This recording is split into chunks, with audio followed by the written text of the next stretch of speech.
Bonjour à tous, aujourd'hui c'est un jour spécial pour le podcast Leaders sans frontières. Je suis actuellement à Mexico City en partenariat avec les conseillers du commerce extérieur pour couvrir le Forum des Amériques 2025. Pendant 3 jours, nous interrogeons les grands dirigeants français pour aborder les questions de leadership à l'international, les questionner sur l'engagement au travail à travers les cultures et l'impact de l'intelligence artificielle. Nouveau format, nouvelle aventure, bienvenue dans l'Odyssée managériale. Mais avant d'écouter cet échange, n'oubliez pas de vous abonner à la chaîne YouTube ou d'ajouter 5 étoiles sur votre plateforme audio préférée, que ce soit Spotify, Deezer ou Apple Podcasts. Je vous souhaite une bonne écoute. Bonjour Mathias. Bonjour. Je suis ravi de t'accueillir ici sur le stand de l'Odyssée managériale et au sein du podcast Leaders sans frontières. Pour commencer ce nouvel épisode, je vais te laisser te présenter, m'expliquer d'où tu viens, tes origines, résumer en 2 minutes ton parcours et tes fonctions actuelles. Alors, Mathias Deschlette, 65 ans, originaire de Paris, un vrai Parisien. Et un jour, j'ai eu la chance de partir à l'étranger. Ça s'appelait CSN à l'époque, prof de maths en Colombie. Et comme beaucoup de mes pairs, on est revenu différent de comme on était parti.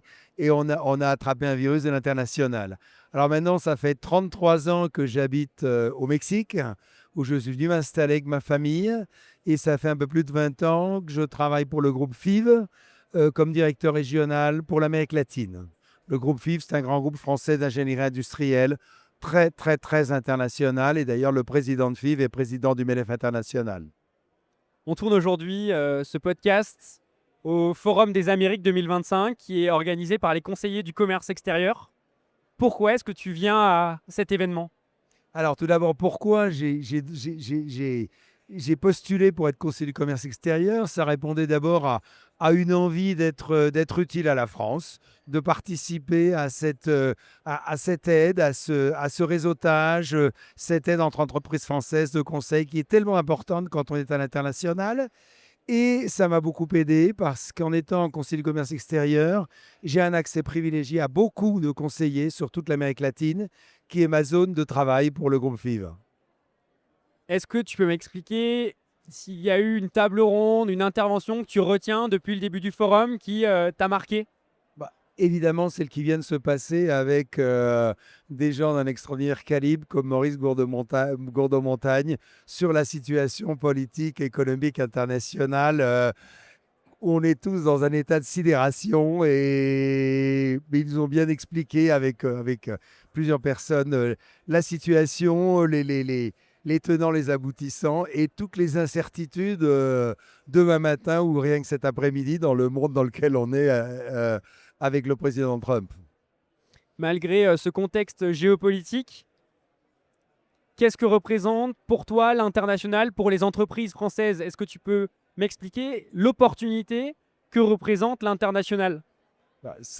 Pour une entreprise comme le groupe FIV, c'est essentiel. C'est une part évidemment largement majoritaire de son chiffre d'affaires sur l'ensemble de la planète.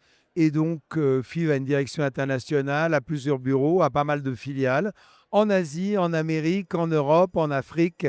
Et c'est évidemment une part très, très importante de son business. Quels sont pour toi les piliers qui font l'engagement des collaborateurs dans l'entreprise ? Alors, habitant depuis maintenant 33 ans au Mexique, je répondrai en tant que manager mexicain. C'est l'environnement de travail tellement, tellement important au Mexique. La relation est essentielle. Les rapports au travail, les rapports personnels sont différents de ceux que j'ai pu connaître dans le passé en travaillant à Paris, par exemple.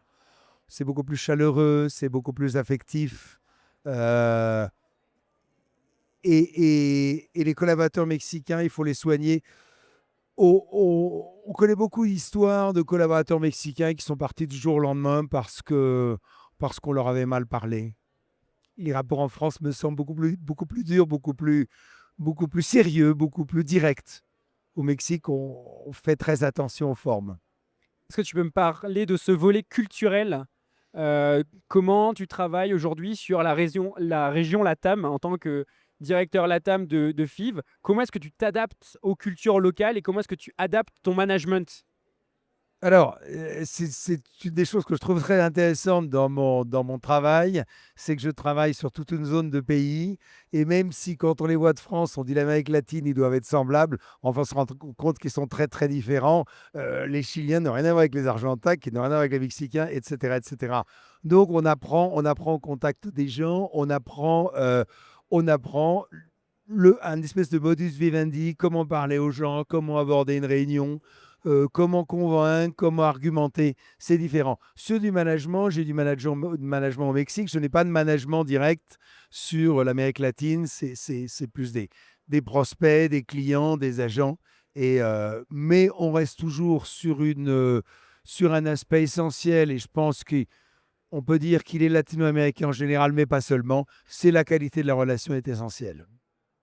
Est-ce que tu as une pratique de management à me partager, une pratique opérationnelle que vous avez appliquée au sein du groupe et qui a permis d'encourager l'engagement des collaborateurs?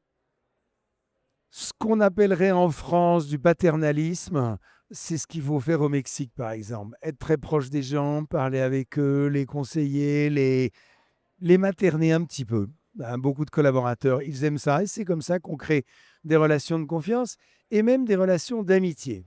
Et c'est quoi? C'est du micromanagement ou Non, justement c'est de comment tu la places? présence, c'est de la présence sympathique, c'est beaucoup de pas trop de sérieux dans le travail. Il y a quand même beaucoup de blagues, ça n'empêche pas de bien travailler ensemble.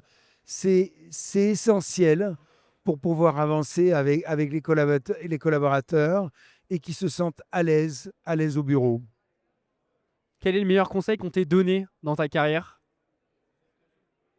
Écoutez, écoutez, écoutez. Essayez de parler le moins possible. On a tous tendance à parler, on adore parler. Et on se rend compte, on sort d'une réunion avec un client et on a parlé 30 minutes. Non, une réunion avec un client, il faut qu'on parle 10 minutes sur une heure. Il faut limiter la parole. Les choses intéressantes, c'est le client qui a à les dire. C'est le client qui nous... Si on sait écouter un client, on sait comment travailler avec lui. Merci beaucoup, Mathias.